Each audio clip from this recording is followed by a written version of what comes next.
অস্ত্ৰ AIUDF দল এতিয়া আমি নাইকিয়া কৰি দিছোঁ। এতিয়া সেইকাৰণে তেওঁৰ চাৰিওফালে সৰু আজমল বিচাৰি আছে, যে সৰু সৰু আজমল বিচাৰি, ডাঙৰজন গুচি গ'ল, ডাঙৰজনক আমি বিদায় দিলোঁ, এতিয়া তেওঁৰ জুনিয়ৰ আজমল বিচাৰি আছে। আৰু সেইকাৰণে যেতিয়া গুৱাহাটীত বানপানী হয় তেওঁ মেঘালয় ফালে চায়, ইয়াত তেওঁলোকৰ উজনি অসমত তেওঁলোকে ৰাস্তা বনাব পৰা নাই, তেওঁ এটা বিশেষ সম্প্ৰদায় টাৰ্গেট কৰে।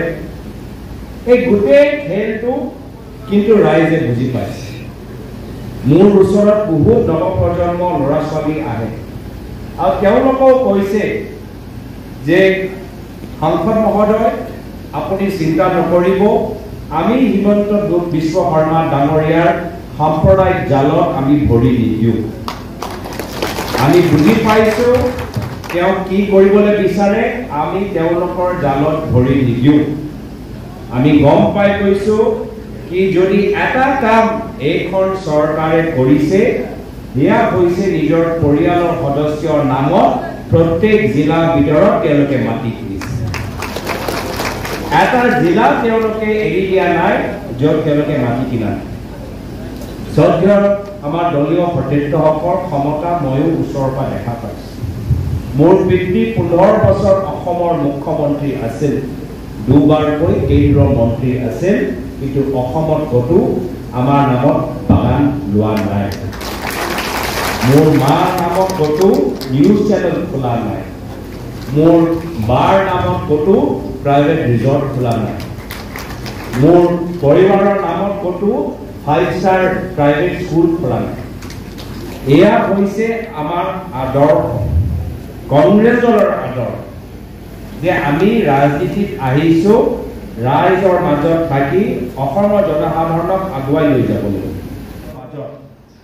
ধেমাজিত যোৰহাটৰ সাংসদ গৌৰৱ গগৈৰ সম্বৰ্ধনা অনুষ্ঠানত অংশগ্ৰহণ কৰি ধেমাজিত সংবাদ দিয়ে সাংসদগৰাকী। ধেমাজিৰ ৰাজহুৱা প্ৰেক্ষাগৃহত যোৰহাট লোকসভা সমষ্টিৰ সাংসদ তথা লোকসভা বিৰোধী দলৰ উপদলপতি গৌৰৱ গগৈক জিলা কংগ্ৰেছৰ দলৰ উদ্যোগত মহিলা কংগ্ৰেছ, যুৱ কংগ্ৰেছ, NSUIৰ সহযোগত সম্বৰ্ধনা অনুষ্ঠান আয়োজন কৰা হয়।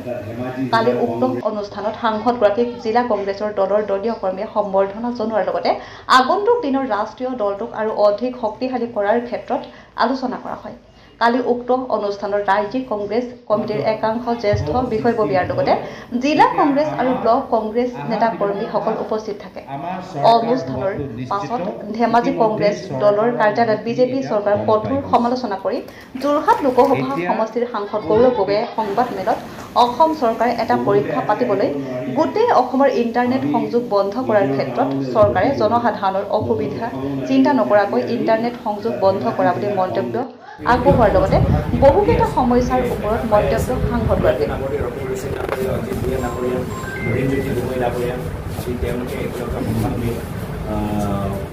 অংশগ্ৰহণ কৰিলে তাৰ পূৰ্বে যেতিয়া অখিল গগৈ ডাঙৰীয়া হস্পিটেলত আছিল, মই নিজে তেওঁক ফোন কৰি তেখেতৰ খা খবৰ লৈছিলোঁ। সেইকাৰণে আমি সকলোকে একগোট কৰি আগুৱাই যাবলৈ বিচাৰিছোঁ। যিহেতু আমি কৈছোঁ যে আমাৰ কথা আমাৰ ব্যক্তিগত স্বাৰ্থত অসমৰ জনসাধাৰণ নিজৰ যে সংবিধানত উল্লেখিত ক্ষমতাটো আকৌ নিজৰ হাতত ঘূৰাই পাওঁ, এয়া আমাৰ লোকৰ লক্ষ্য, যে ক্ষমতা ৰাইজৰ হাতত থাকিব।